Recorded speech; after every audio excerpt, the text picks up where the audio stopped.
Bonjour à vous fidèles téléspectateurs de la DDG TV Mali. Voici les flashs d'information.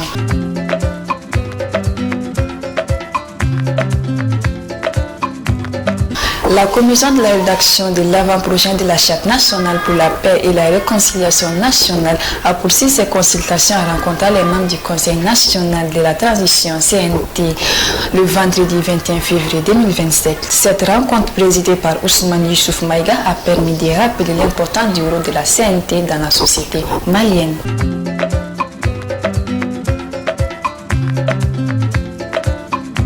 L'Association des États du Sahel AES regroupant le Mali, le Burkina et le Niger a tenu une réunion devant définir une stratégie commune pour les futures discussions avec la communauté économique des États de l'Afrique de l'Ouest, CEDEAO.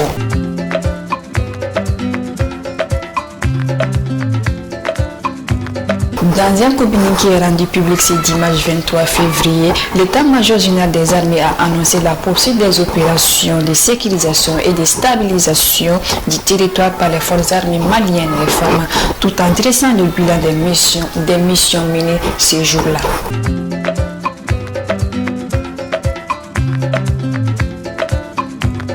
Le cinéaste Souleymane Cissé est décédé le mercredi 19 février dernier des suites d'un malaise à l'âge de 84 ans.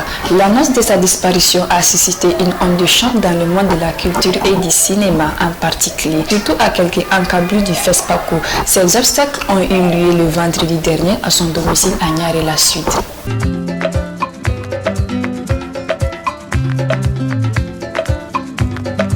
Hors de nos frontières, Niamey 23 février, le président du Conseil national de la sauvegarde de la partie CNCP, le général Abdourahmane Tchani, s'est rendu samedi dans les villages de Samira et de Libiri, situés dans la région de Tillabéri-Ouest, qui sont fréquemment ciblés par des groupes terroristes, a rapporté ce dimanche la télévision nationale.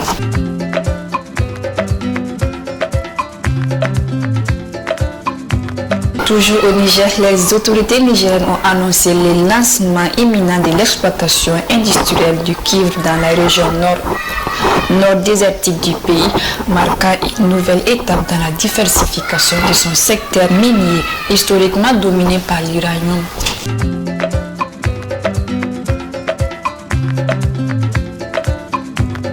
Une explosion a eu lieu ce vendredi 24 février au consulat de Russie situé dans le 8e arrondissement de la cité phocéenne, a reporté Flar Actuel. La détonation s'est produite dans l'enceinte de la représentation diplomatique, a confirmé auprès de la presse locale le consulat général de la Russie à Marseille. Pompiers et forces de l'ordre sont sur place.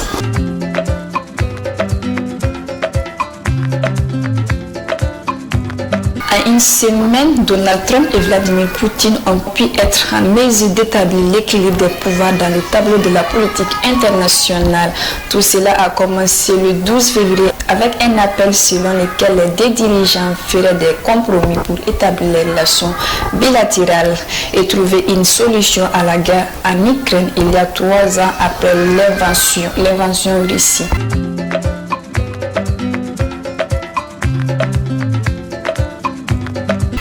Voilà, c'est ce qui met fin à ce flash d'informations présenté par Aminata Dam. Le grand merci à vous de nous avoir suivis et à très bientôt pour de nouvelles informations.